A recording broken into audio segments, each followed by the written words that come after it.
The timer's short. I got church to go to, and I've already played the timer once, so I'm cutting it short.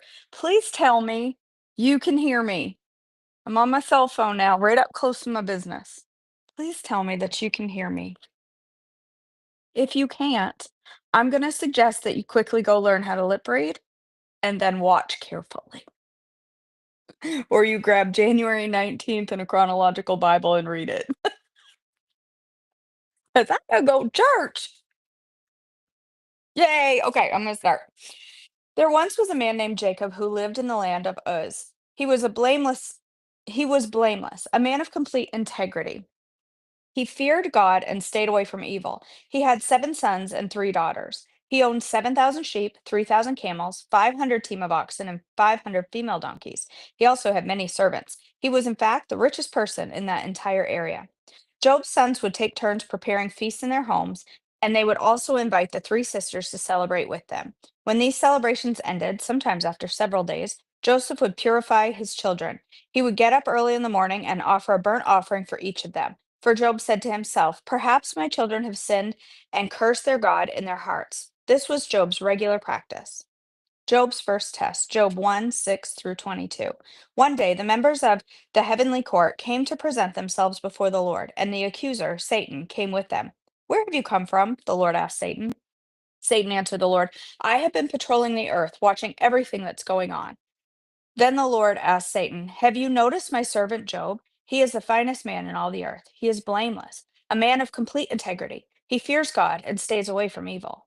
Satan replied to the Lord, "Yes, but Job has good reason to fear God. You have always put a wall of protection around him and his home and his property. You have made him prosper in everything he does. Look how rich he is. But reach out and take everything he has, and he will surely curse you to your face."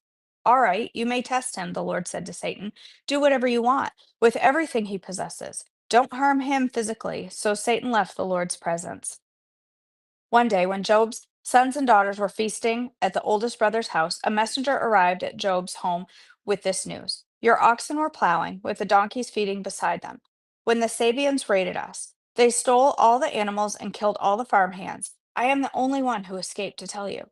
While he was still speaking, another messenger arrived with this news: "A fire of God has fallen from heaven and burned up your sheep and all of the shepherds. I am the only one who escaped to tell you."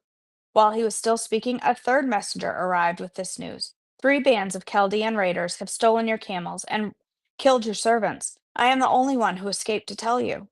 While he was still speaking, another messenger arrived with this news: "Your sons and daughters were feasting in their oldest brother's home. Suddenly, a powerful wind swept in from the wilderness and hit the house on all sides. The house collapsed, and all of your children are dead. I am the only one who escaped to tell you." Job stood up and tore his robe in grief. Then he shaved his head and fell to the ground in worship. He said, "I came naked from my mother's womb, and I will be naked when I leave. The Lord gave me what I had, and the Lord has taken it away. Praise the name of the Lord." In all of this, Job did not sin by blaming God. Job's second test. One day, the members of the heavenly court came again to present themselves before the Lord, and the accuser, Satan, came with them. "Where have you come from?" the Lord asked Satan. Satan answered the Lord, "I have been patrolling the earth, watching everything that's going on." Then the Lord asked Satan, "Have you noticed my servant Job? He is the finest man in all of the earth. He is blameless, a man of complete integrity. He fears God and stays away from evil, and he has maintained his integrity even though you urged me to harm him without cause." Satan replied to the Lord, "Skin for skin. A man will give up everything he has to save his life. But reach out and take away his health, and he will surely curse you to your face." "All right, do with him as you please," the Lord said to Satan, "but spare his life." So Satan left the Lord's presence, and he struck Job with a terrible boils from head to foot. That would feel wonderful, wouldn't it?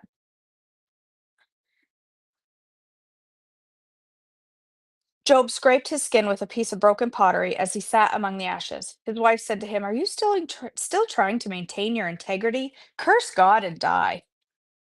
She's a great woman.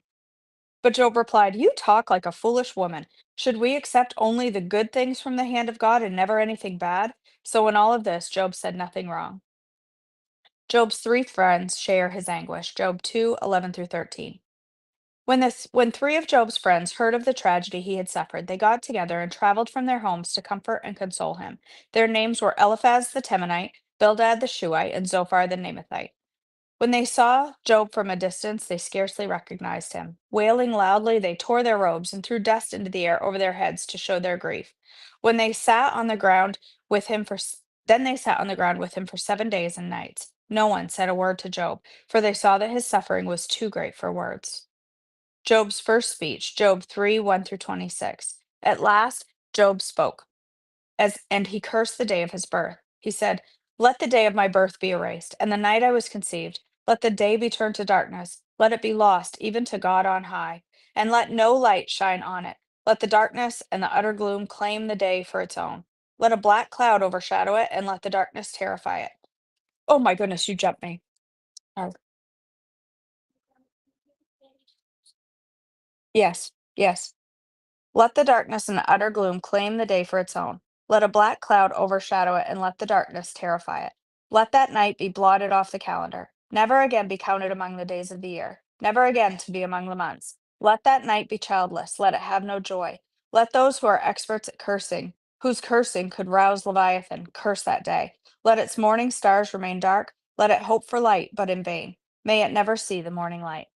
Curse that day for the failing to shut my mother's womb, for letting me be born to see all this trouble. Why wasn't I born dead? Why didn't I die as I came from the womb? Why was I laid on my mother's lap? Why did she nurse me at her breasts? Had I died at birth, I would now be at peace. I would be asleep and at rest. I would rest with the world's kings and prime ministers, whose great buildings now lie in ruins. I would rest with princes rich in gold, whose palaces were filled with silver. Why wasn't I buried like a stillborn child, like a baby who never lives to see the light? For in death the wicked cause no trouble, and the weary are at rest. Even captives are at ease in death, with no guards to curse them. Rich and poor are both here, and the slave is free from his master. Oh, why give light to those in misery and life to those who are bitter? They long for death, and it won't come. They search for death more eagerly than for hidden treasure. They are filled with joy when they finally die, and rejoice when they find the grave. Why is life given to those with no future? Those who God has surrounded with difficulties. I cannot eat for sighing. My groans pour out like water. What I have feared has always what I have always feared has happened to me. What I dreaded has come true. I have no peace, no quietness. I have no rest, no and trouble. Only trouble comes.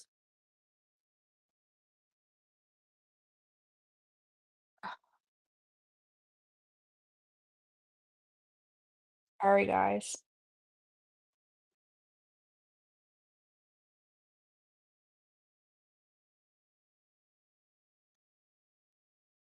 Let's try that. Eliphaz's first response to Job. Then Eliphaz the Temanite replied to Job, "Will you be patient and let me say a word? For who could keep from speaking out? In the past, you have encouraged many people. You have strengthened those who are weak. Your words have supported those who are failing. You encourage those with shaky knees. But now, when trouble strikes, you lose your heart. You are terrified when it touches you.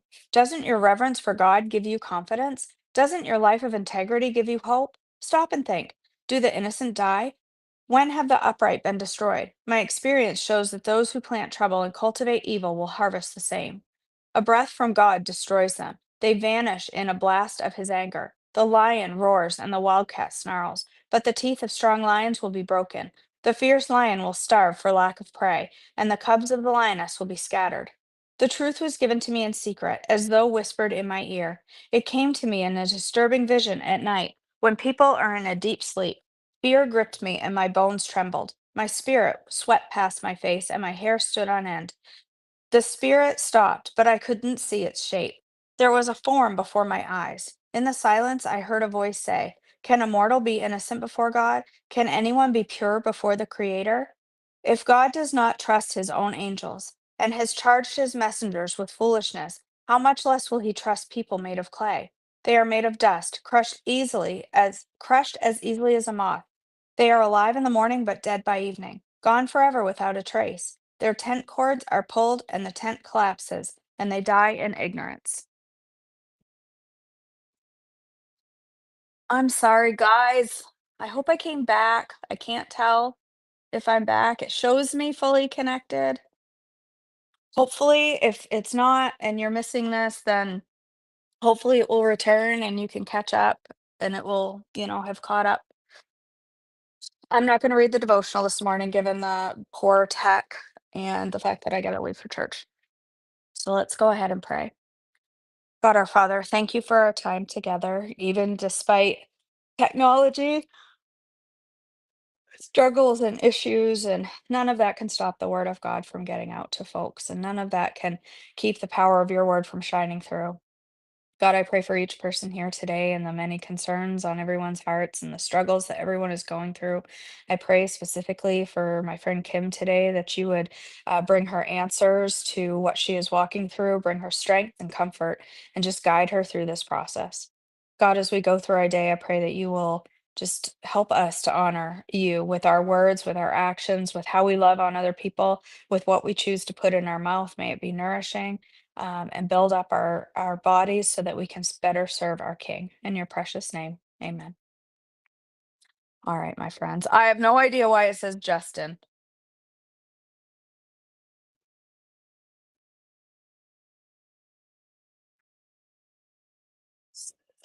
That's a great.